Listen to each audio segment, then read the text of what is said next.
네, 안재명 교수님, 우리가 전에 AI 시리즈 중에서 AI 모빌리티 이야기를 할 때 자율주행 이야기를 했거든요. 네. 그때 잠깐 나왔던 게 이 AI 자율주행도 적외도 위성통신 없으면 안 된다. 네. 적외도 위성통신이 실은 판을 바꾸는 어마어마한 또 변곡점이 될 것이다. 이런 얘기 많이 나오고 있거든요. 저희 시청자 네. 여러분들 위해서 적외도 위성통신이 뭐고 이게 왜 이렇게 새로운 AI 산업에 좀 중요할까? AI 우주 산업에 좀 함께 설명해 주시죠. 예, 그래서 지금 보통 위성통신이라고 하면은 보통 이제 그 지구 정지 궤도로 위성을 사용한 위성통신을 얘기를 했습니다. 전통적으로는.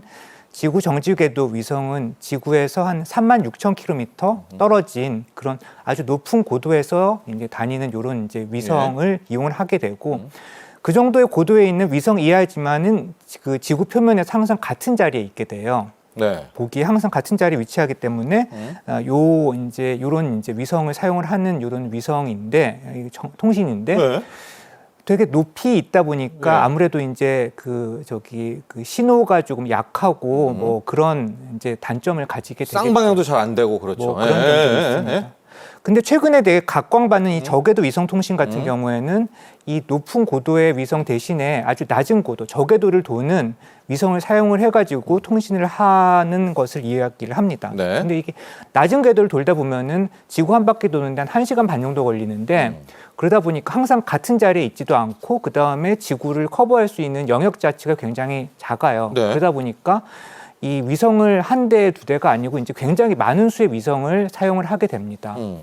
예를 들면 이제 그 최근에 스타링크 같은 경우에 몇천 개의 위성이 지금 한꺼번에 이제 운용이 되고 있기 때문에 예. 지구의 어떤 지점에서든지 항상 몇 대 이상의 위성을 볼 수 있게 되죠. 예.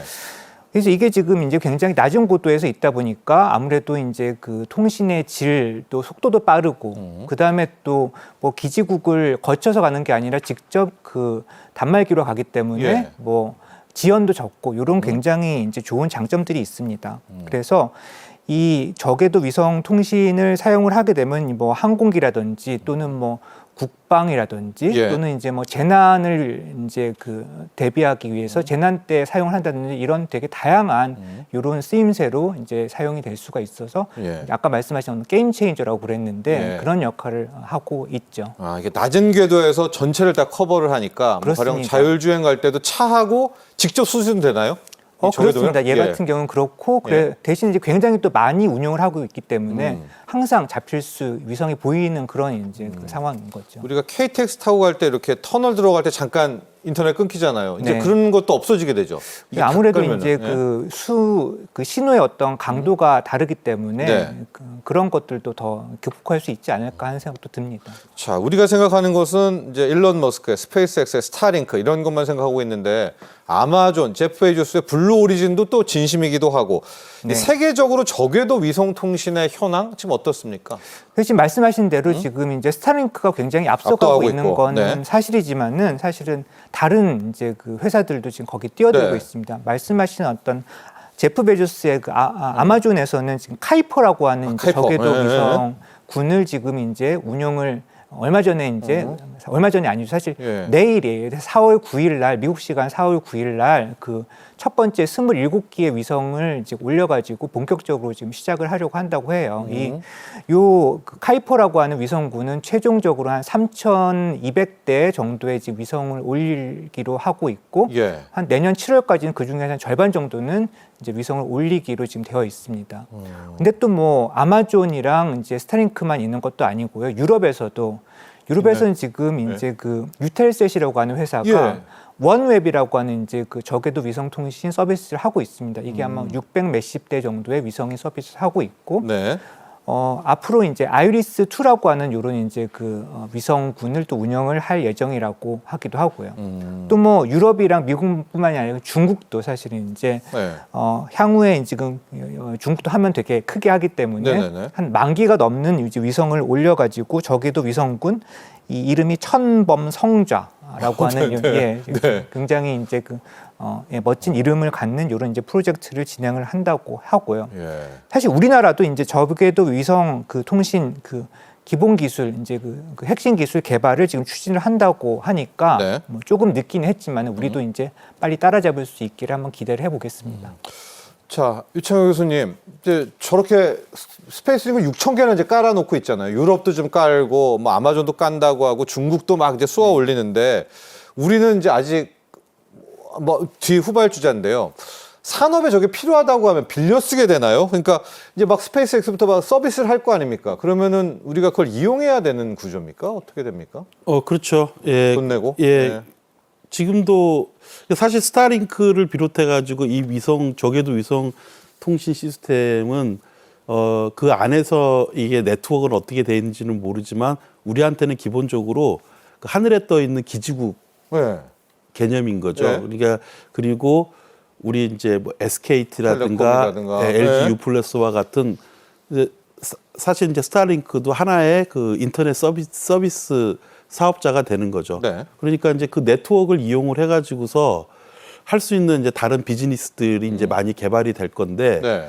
기본적으로는 우리나라의 기지국은 굉장히 촘촘하잖아요.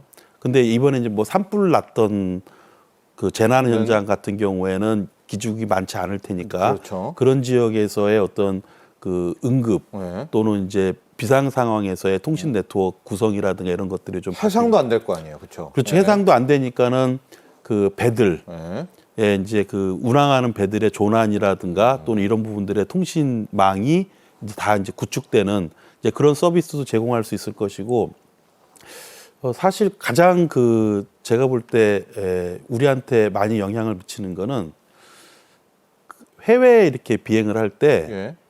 비행기가 좀 덜 지루해질 거다. 그렇죠. 비행기에서 가능하죠. 예, 그러니까 예. LT급 통신을 이제 제공을 해주니까 네. 뭐 유튜브라든가 예. 동영상 뭐 이런 것도 시청 가능해서 그 아이들 보면 꼼짝 안 하고 몇 시간씩 그거 보고 있잖아요. 네. 그래서 그런 부분들이 좀 실감을 하게 되지 않을까. 예, 그렇게 네. 생각합니다. 우리도 발사를 해야 될 것 같은데 저기 이제 돈 때문에 뭐 이거 수익 때문에 발사를 안 하나요? 우리도 좀 쏘아 올렸으면 좋겠는데. 뭐 우선은 이제 기술이 확보가 돼야 기술이요? 되고 네. 예. 그다음에 또 이제 수익성도 고민을 해야겠죠. 네.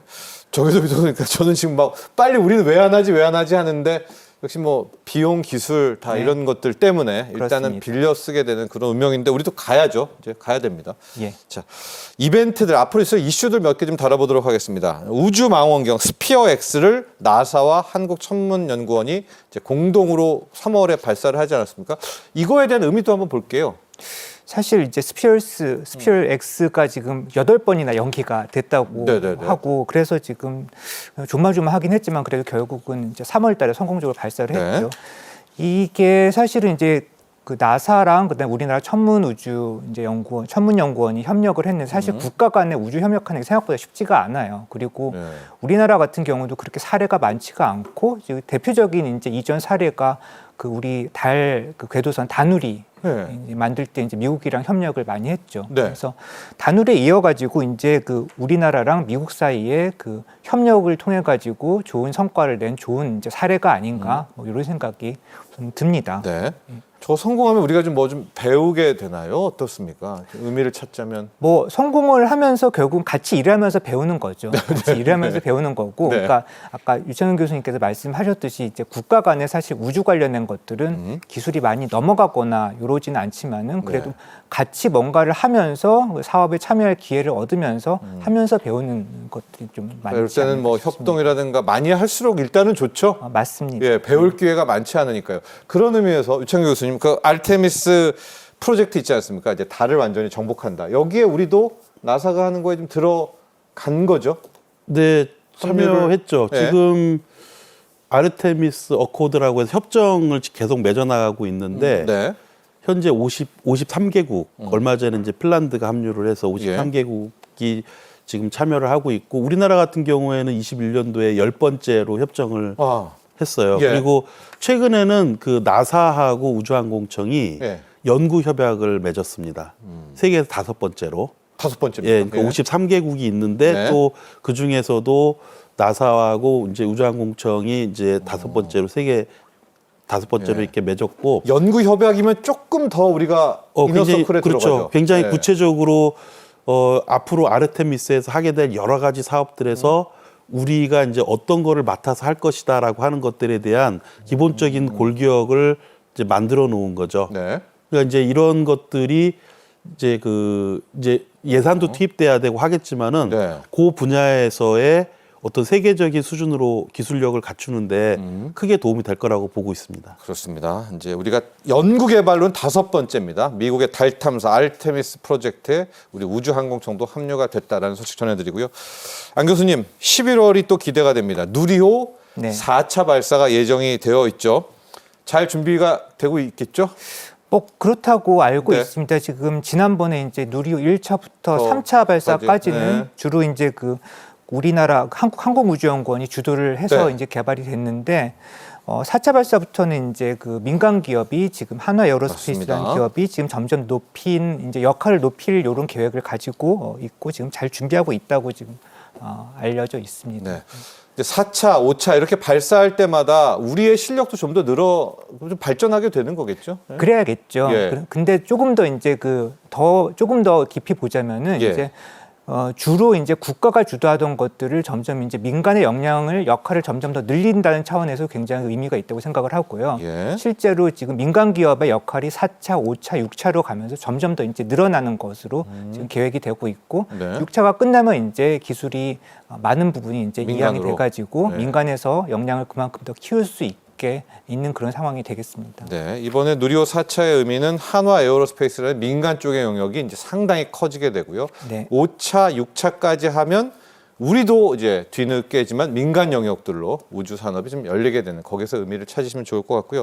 한 살에 더 보도록 하겠습니다. 유창용 교수님, 이 이노스페이스의 한빛 나노 발사체 이게 좀 이제 소형 발사체이긴 하지만 상업 발사의 의미도 있고 네. 또 민간 쪽으로 좀 영역이 이전된다 여러 가지 의미를 찾을 수가 있겠죠. 그렇죠. 그러니까 그 스페이스X에서 하고 있는 펠콘 9 발사체가 네네네. 굉장히 싸게 올릴 수 있어요. 근데 문제는 뭐냐면은 이게 작은 위성 하나를 올리지 못하니까 메인 위성이 있고 그 주변에 여러 개를 옆에다 실어가지고 이렇게 올리는 개념이라 내가 원하는 시점에 못 올리죠. 근데 이제 이런 소형 발사체는 지구 저궤도에 우리가 필요할 때 이렇게 올릴 수 있는 그게 이제 새롭게 형성되고 있는 이제 시장이고 이제 그런 관점에서 이런 그 소형 발사체 시장이 전 세계적으로 커지고 있는데 우리나라에서는 제가 파악하기로 한 4군데 정도가 하고 있는데 그 중에서 눈에 띄는 회사가 2군데가 있어요. 이노스페이스하고 페리지 에어로스페이스라는 회사가 이 그 소형 발사체 사업을 하고 있죠. 네. 지금 아마 지금 보냈는지 모르겠는데 그 한빛 나노 그 발사체를 네네네. 해상으로 운송해 가지고 브라질로 이렇게 보내서 네. 그 알칸타라 우주센터에서 아마 5월 달쯤 도착하면 네.